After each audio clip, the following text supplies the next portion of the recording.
আসসালামু আলাইকুম। অবিরাম বাংলা সংবাদে সবাইকে স্বাগত জানাচ্ছি। তানিয়া ইসলাম। রাত্রি শুরুতেই বিআরবি কেবলস সংবাদ শিরোনাম। আমাদের হাতে চলে এসেছে নির্বাচন নিয়ে গুরুত্বপূর্ণ সংবাদ। প্রথমেই জানিয়ে দিব, ক্ষমতায় যাওয়ার আগে যারা অপকর্মে জড়িয়েছে তাদের হাতে দেশ নিরাপদ নয়। এখন জানিয়ে দিব, ফ্যামিলি কার্ড না দিয়ে চাঁদাবাজি থেকে বাঁচার কার্ড দেন মঞ্জু। তারপর জানিয়ে দিব, এনসিপির ৩৬ দফা নির্বাচনী ইশতেহার ঘোষণা। এবং সর্বশেষ জানিয়ে দেব, ১৯৭১-এর সনাতন ধর্মাবলম্বী নির্যাতনকারীদের উত্তরসূরিরা নবরূপে নির্বাচনে লড়ছে সালাহুদ্দিন আহমদ। দর্শক, এতক্ষণ শুনছিলেন সংবাদ শিরোনাম। এখন বিস্তারিত জানার আগে আপনি যদি আমাদের চ্যানেলে নতুন এসে থাকেন তাহলে অবশ্যই চ্যানেলটিকে সাবস্ক্রাইব করুন। আর আপনাদের এলাকায় কোন দলের সাপোর্ট বেশি তা কমেন্ট করুন। এখন বিস্তারিত।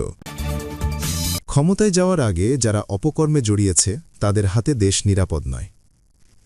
বাংলাদেশ জামায়াতে ইসলামের আমির ডাক্তার শফিকুর রহমান বলেছেন, দেশের মানুষ বুঝতে পেরেছেন, তাই সারা বাংলায় মারধাঙ্গার জোয়ার উঠেছে ন্যায় ও ইনসাফের পক্ষে। সারা বাংলায় আমরা যেখানেই যাচ্ছি সেখানেই মানুষের ভালোবাসা পাচ্ছি। বিশেষ করে জুলাই যোদ্ধা যারা, সেই যুবসমাজ মুখিয়ে আছে ১৩ তারিখ থেকে নতুন এক বাংলাদেশ দেখার জন্য।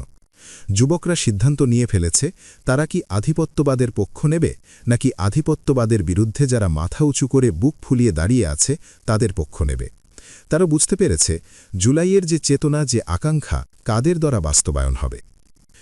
শুক্রবার দুপুরে নোয়াখালী জেলা জামায়াতের আমির ইসহাক খন্দকারের সভাপতিত্বে ও সেক্রেটারি মাওলানা বুরহানুদ্দিনের সঞ্চালনায় আসন্ন ত্রয়োদশ জাতীয় সংসদ নির্বাচন উপলক্ষে সারা দেশে নির্বাচনী প্রচারের অংশ হিসেবে নোয়াখালী জিলা স্কুল মাঠে এক জনসভায় প্রধান অতিথির বক্তব্যে তিনি এসব কথা বলেন।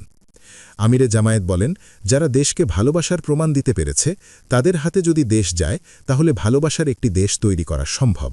কিন্তু যারা ভালোবাসতে পারেন নাই, বিভিন্ন অপকর্মে জড়িয়ে পড়েছেন, ক্ষমতায় যাওয়ার আগেই যাদের হাতে দেশের জনগণ নিরাপদ নয়, তারা ক্ষমতায় যাওয়ার পরে এদেশের জনগণ আরও বেশি ঝুঁকিতে পড়বে। পরে আমির নোয়াখালীর ৬টি আসনের ৪ জন দাঁড়িপাল্লা ও ২ জন শাপলাকলির প্রার্থীকে জনগণের সঙ্গে পরিচয় করিয়ে দিয়ে আগামী নির্বাচনে তাদের জয়ী করে দেশ গড়ার কাজে সহযোগিতা করতে বলেন। ফ্যামিলি কার্ড না দিয়ে চাঁদাবাজি থেকে বাঁচার কার্ড দেন মঞ্জু। ফ্যামিলি কার্ড না দিয়ে চাঁদাবাজি থেকে বাঁচার একটা কার্ড দেন, যেন চাঁদাবাজ আসলে পকেট থেকে বের করে দেখাতে পারি তারেক জিয়ার একটা কার্ড আছে। এমন মন্তব্য করেছেন আমার বাংলাদেশ পার্টির এবি পার্টির চেয়ারম্যান ও ফেনী ২ আসনে ১১ দলীয় জোটের প্রার্থী মুজিবুর রহমান মঞ্জু। তিনি বলেন, গুম, খুন, ইভটিজিং ও নারী নির্যাতন থেকে বাঁচতে একটা কার্ড দেন, এতে সকলে খুশি হবে। আমরা ক্ষমতাসীনদের কাছ থেকে নিরাপত্তার কার্ড চাই। চাঁদাবাজি, জুলুম ও দুর্নীতি থেকে বাঁচার জন্য যদি কোনো কার্ড প্রচলন করেন তাহলে আমি নিজেও ধানের শীষে ভোট দেওয়ার চিন্তা করতাম। শুক্রবার ৩০ জানুয়ারি দুপুরে ফেনী সরকারি পাইলট উচ্চ বিদ্যালয় মাঠে আয়োজিত ১১ দলীয় জোটের নির্বাচনী জনসভায় তিনি এসব কথা বলেন। আওয়ামী লীগকে উদ্দেশ্য করে মুজিবুর রহমান মঞ্জু বলেন, দিল্লিতে বসে হুমকি দিচ্ছেন, ষড়যন্ত্র করছেন। একবার হেলিকপ্টারে দিল্লি পালিয়ে গেছেন, কিন্তু দ্বিতীয়বার সেই সুযোগ পাবেন না। অনেক রক্তের দাগ এখনও শুকায়নি, অনেক মরদেহের পরিচয়ও এখনও শনাক্ত হয়নি। এর মধ্যে একটি বড় দল নির্বাচন চেয়ে বসলেন। আমরা বলেছিলাম, একটু রক্তের দাগ শুকাতে দেন, শহীদদের হত্যার বিচারের পদক্ষেপ নিতে দেন। এই রাষ্ট্রে যেন আর ফ্যাসিবাদ ফিরতে না পারে সেই সংস্কারগুলো করতে দেন। তিনি বলেন, এখন নির্বাচন শুরু হওয়ার পর বিশ্ববিদ্যালয়গুলোর ছাত্র সংসদ নির্বাচন ভণ্ডুল করার জন্য তারা উঠে পড়ে লেগেছে। আপনারা এত দ্রুত চেহারা বদলাবেন ভাবতে পারিনি। আপনাদের নেতাকর্মীদের বহিষ্কার করেছেন, কারণ আপনারাই নাকি নতুন বাংলাদেশ করবেন। এতে আমরাও খুশি হয়েছিলাম, কিন্তু এখন আবার ধাপে ধাপে বহিষ্কার আদেশ প্রত্যাহার করা হয়েছে। এতে আমরা মর্মাহত হয়েছি। মঞ্জু বলেন, এবারের নির্বাচনে জনগণ আমাদের পক্ষে রায় দিলে ফেনীর বন্যা নিয়ন্ত্রণ বাঁধসহ জনগুরুত্বপূর্ণ চাহিদা পূরণে কাজ করব। এজন্য সকলকে ঐক্যবদ্ধ থাকতে হবে। বাংলাদেশের মানুষের ভাগ্য উন্নয়নে আমরা নতুন রাজনীতি করতে চাই। পুরনো রাজনীতি করে দেশকে ধ্বংস করা হয়েছে। আমরা বাংলাদেশকে নতুন পথ দেখাতে চাই। এর আগে সকাল ৮টা থেকে এই জনসভা শুরু হয়। জনসভায় প্রধান অতিথি হিসেবে বক্তব্য দেন জামায়াতের আমির ডাক্তার শফিকুর রহমান। এতে ১১ দলীয় জোটসঙ্গী দল গণতান্ত্রিক পার্টির জাগবার সহসভাপতি ও দলীয় মুখপাত্র রাশেদ প্রধান, জামায়াতে ইসলামের কেন্দ্রীয় সহকারী সেক্রেটারি জেনারেল এটিএম মাসুম, ছাত্র শিবিরের কেন্দ্রীয় প্রকাশনা সম্পাদক ডাকসু ভিপি সাদিক কায়েম সহ 11 দলীয় জোটের বিভিন্ন রাজনৈতিক দলের নেতারা বক্তব্য দেন। জেলা জামায়াতের আমির মুফতি আব্দুল হান্নানের সভাপতিত্বে সভা সঞ্চালনা করেন জেলা জামায়াতের সেক্রেটারি মাওলানা আব্দুর রহিম।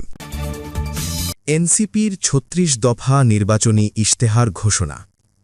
নতুন রাজনৈতিক দল এবং 11 দলীয় নির্বাচনী ঐক্যের অন্যতম শরিক জাতীয় নাগরিক পার্টি এনসিপি আসন্ন ত্রয়োদশ জাতীয় সংসদ নির্বাচন সামনে রেখে তাদের নির্বাচনী ইশতেহার ঘোষণা করেছে।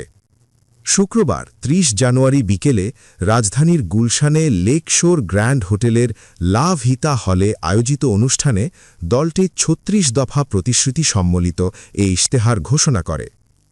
তারুণ্য ও মর্যাদার ইশতেহার শিরোনামে প্রকাশিত ইশতেহারে নাজুক জনগোষ্ঠীর দারিদ্র্যের চক্র ভাঙতে বিশেষ প্রকল্প গ্রহণের অঙ্গীকার করা হয়েছে।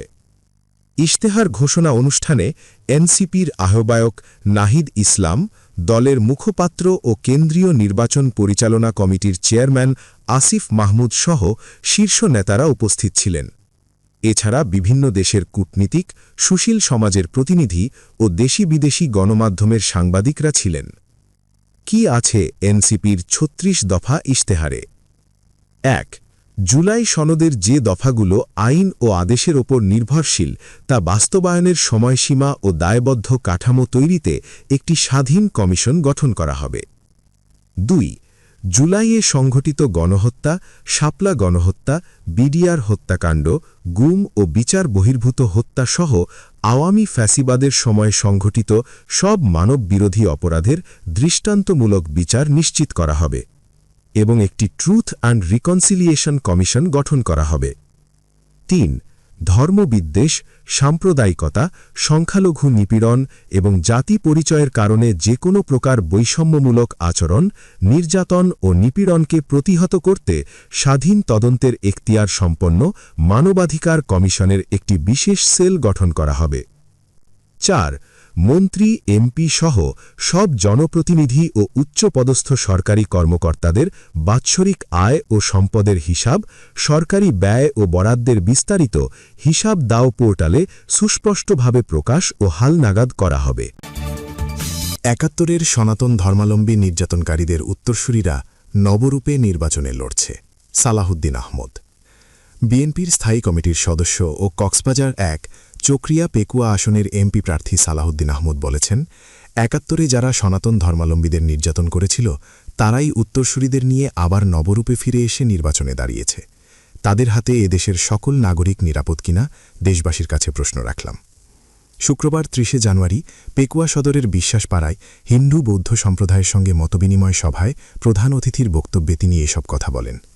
সালাহুদ্দিন আহমদ বলেন, মহান স্বাধীনতা যুদ্ধে একটি ধর্মভিত্তিক দলের হাতে এদেশে সনাতন ধর্মাবলম্বী ভাইবোনদের সবচেয়ে বেশি নির্যাতিত হতে হয়েছিল, ত্যাগ স্বীকার করতে হয়েছিল, যা সনাতন ধর্মাবলম্বী ভাইবোনদের পূর্বপুরুষেরা জানেন। যারাই স্বাধীনতায় বিশ্বাস করেনি কিংবা স্বাধীনতা চায়নি তারাই সনাতনী ভাইবোনদের এমন নির্যাতন করেছিল। বিএনপির শাসনামলে এদেশের সকল ধর্মের মানুষ নিরাপদ ছিল উল্লেখ করে দলটির স্থায়ী কমিটির সদস্য বলেন, আমাদের দলের প্রতিষ্ঠাতা শহীদ রাষ্ট্রপতি জিয়াউর রহমান এদেশের সকল ধর্মের মানুষের ধর্মীয় স্বাধীনতা নিশ্চিত করেছিলেন। তিনি এদেশের সকল মানুষকে নিয়ে যারাই এই ভূখণ্ডে বসবাস করেন তাদের সকলকে বাংলাদেশী হিসেবে পরিচয় দিয়েছিলেন। আমরাও কোনো ধরনের জাতি বিভক্তি, ধর্মীয় বিভক্তি কিংবা বর্ণ বিভক্তি চাই না। আমরা সবাই মিলে বাংলাদেশী হিসেবে বসবাস করতে চাই। পেকুয়া উপজেলা বিশ্বাসপাড়া পূজা উদযাপন পরিষদের সাবেক সাধারণ সম্পাদক চন্দময় বিশ্বাস তিলকের সভাপতিতে মতবিনিময় সভায় আরও বক্তব্য রাখেন পেকুয়া উপজেলা বিএনপির সভাপতি বাহাদুর শাহ, উপজেলা যুবদলের আহ্বায়ক কামরান জাদিদ মুকুট, বিশ্বাসপাড়া কেন্দ্রীয় দুর্গা মন্দিরের সভাপতি শিমুল বিশ্বাস সহ আরও অনেকে। দর্শক, আজকের সংবাদ ছিল এ পর্যন্ত। ভিডিওটি যদি ভালো লেগে থাকে তাহলে একটি লাইক দিন আর ভিডিওটি শেয়ার করে আপনার বন্ধুদেরকে জানার সুযোগ করে দিন। ধন্যবাদ।